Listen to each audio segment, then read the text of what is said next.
We have in studio today filmmaker Tim Mahoney and Egyptologist David Roll to talk about the film Patterns of Evidence. It's a film dedicated to demonstrating the historicity of the biblical events depicted in Genesis and Exodus. And so we'll have a lot to talk about with regard to the making of the film and its impact and perhaps future projects as well. So welcome, Tim and David, to our program. Good to be here. Let me just ask you how this came about. How did you get involved in this project, and how does it relate to your previous experience and interests? Well, I'm a filmmaker, and I always wanted to be a filmmaker. I was a filmmaker wannabe, too. And so you're always looking for something, a project. And earlier in my career, I actually grew up in this area, the Twin Cities, and I heard about a filmmaking school, and I was going to actually 2 years of a Bible school. I was just taking general college there. And when I heard about this other school, I transitioned, to that to become I thought, wow, the idea of being a filmmaker would have been, was a fantastic idea. It had never entered my mind before. And so that began 40 years ago.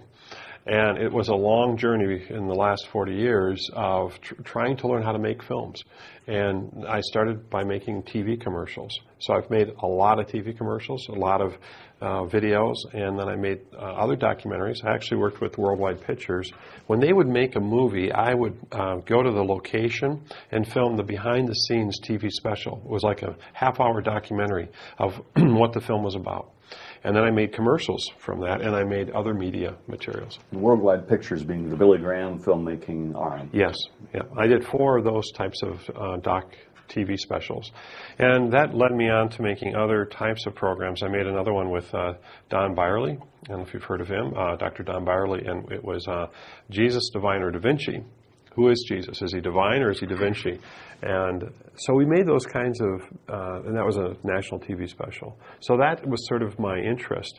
And in the meantime, I was just doing regular, as you call it, tent-making work, doing commercials, working with corporate America and videos. And I heard about this story of the Exodus being investigated, and that started my interest about 13 years ago. And that's how long I've been at this particular project, for about 13 years now.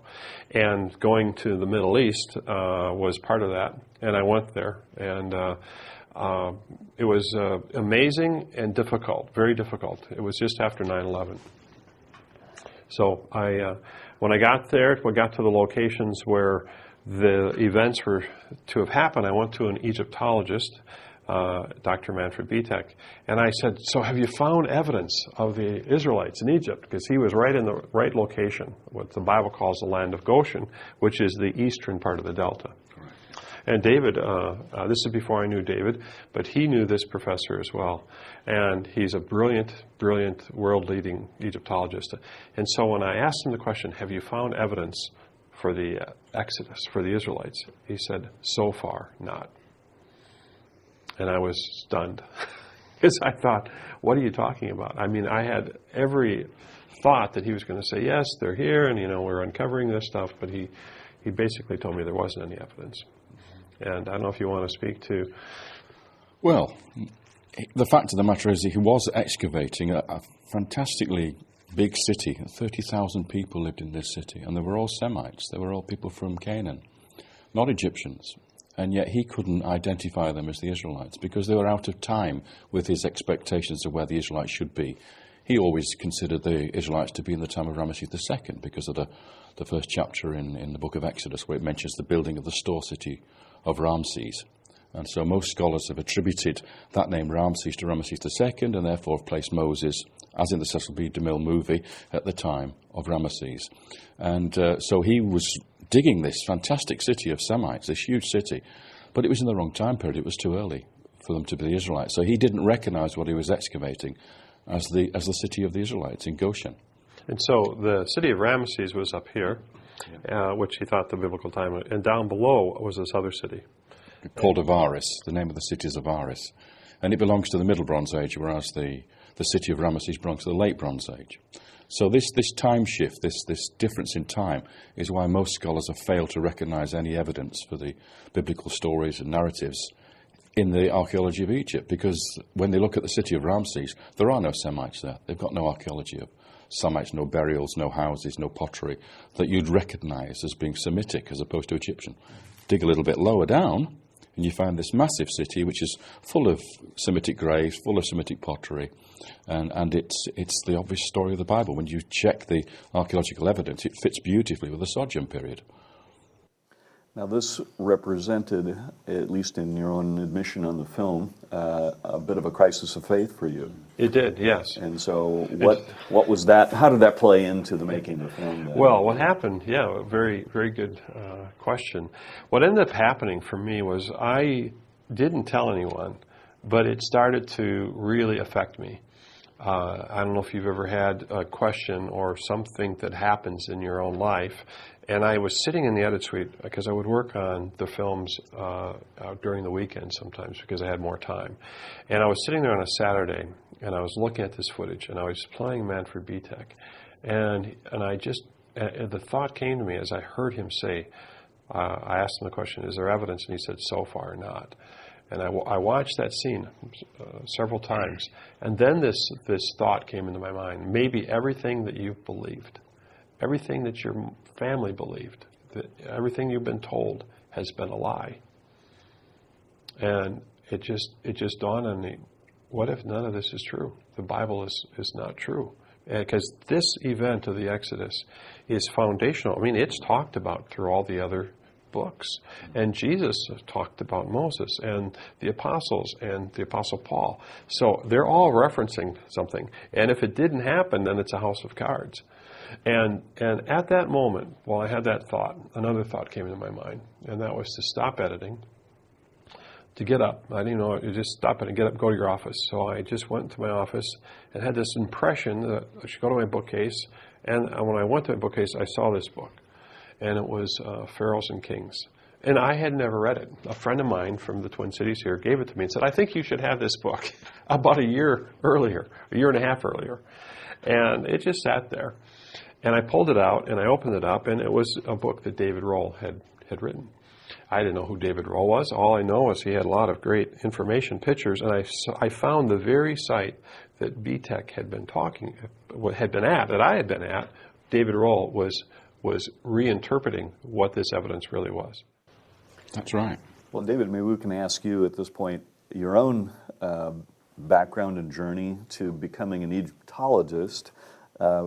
If the information that's out on the internet about you is even semi-correct, you have a rather eclectic background. That's very true. And so perhaps you can tell us how you arrived at the point where you and Tim began to think about collaborating. It starts a long time ago. That's right. I was writing the names of the Egyptian pharaohs in hieroglyphs when I was 7 years old. Great big sheet of paper with all the different dynasties and all the kings' names on, even almost when I could only just start to really write properly. And then I went to Egypt for the first time when I was 9 years old and sailed in King Farouk's paddle steam all the way from Cairo to Abu Simbel. So my introduction to Egypt was at a very, very early age. I don't know why. I have no idea what motivated me to want to go to Egypt at that age, but I did. I was the youngest member of the Egypt Exploration Society in England, which is the biggest organisation for Egyptology in the country. And so I was full of all this Egyptian stuff when I was a kid, and then I then migrated into the rock business because in the 60s, because I was born in 1950, so I'm sort of in my teen years when the Beatles were coming along. And I got involved in that, and I became a record producer, a sound engineer, and I worked in that industry for about 25 years. And then eventually, sort of in my 30s, I got to the stage where I'd earned enough money to be able to give it up, because to be honest with you, it's an exhausting profession to be in. You're listening to high-pressure music all day long in the studios. It's not healthy. And I went back to university to study ancient Egypt and ancient history and Mycenaean archaeology and Levantine archaeology and Greek history, all within these degree courses at University College London. So I'm a trained Egyptologist. I've been through the whole business. And it was at those times, in that era, sort of like in the 1970s, that I began to realise that there was something wrong with Egyptian dating systems, that scholars had constructed a history of the past which was overextended. And this had nothing to do with the Bible at all. I was just digging into the Egyptian timeline, working out where the anomalies were. And I concluded that scholars had constructed a history that was too long. That if they've extended the historical period back too far, so Ramesses II, for instance, is usually dated about 1279 BC, was about 300 years earlier than he should have been. He should have been closer to the present by 300 years. And you then have to look at the consequences. That was my PhD work that I was doing. So then I looked at the consequences of that for the neighbours of Egypt. And of course, who is the nearest neighbour to Egypt? Israel. So with that 300-year revision in the timeline of Egypt, suddenly everything began to synchronize, whereas our Bible history was here and our Egyptian history was there and there was no connection. When the Egyptian history was lowered, it then fitted together like a glove, a hand in a glove.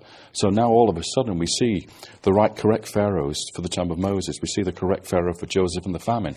We see the relationship between the United Monarchy period in ancient Egypt and the pharaohs of that time. So the whole thing seemed to fit beautifully. And I wrote all that in Pharaohs and Kings, this book that Tim mentioned. But then Tim was concentrating on the Exodus story. So well, and the other thing that you might say is that he started giving lectures at the University College London. That part of the story. And people came to them, and it was a big deal. And the BBC came, and they said, "Hey, we really like this.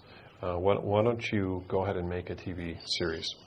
That's right, and the book contract came with that as well. So in the UK and in Europe, this theory is quite well established, but over in America it's not. It hasn't been so well established here. So we're in a situation where we're almost bringing this thing to America now, whereas it sort of missed out the first time round in the 1990s. And that's where Tim comes in, because Tim then got in touch with me when he read the book and said, "I need to interview you." So he flew over to the UK, where I was living at the time, and we had a day-long interview, didn't we? Yes. Which is where you take over. Right. Well, I ended up coming to David, and I spent I actually went to England, and you lived in the south of England at that time. Okay. Yeah. And so that's how we first met, and we didn't actually talk with each other much after that for probably 5 or 6 years, because I went off and I was working on the route of the Exodus. But what happened was that people said to me, "Well, why are you searching for the route of the Exodus when there is no evidence that they existed in the first place?" And so we put the route of the Exodus investigation on the back burner. And we basically then focused, and I took what David's interview had been, I called him back and we refilmed, and we ended up developing a whole other film in front of this one that we were working on. And that's what the last 3.5 years has been about.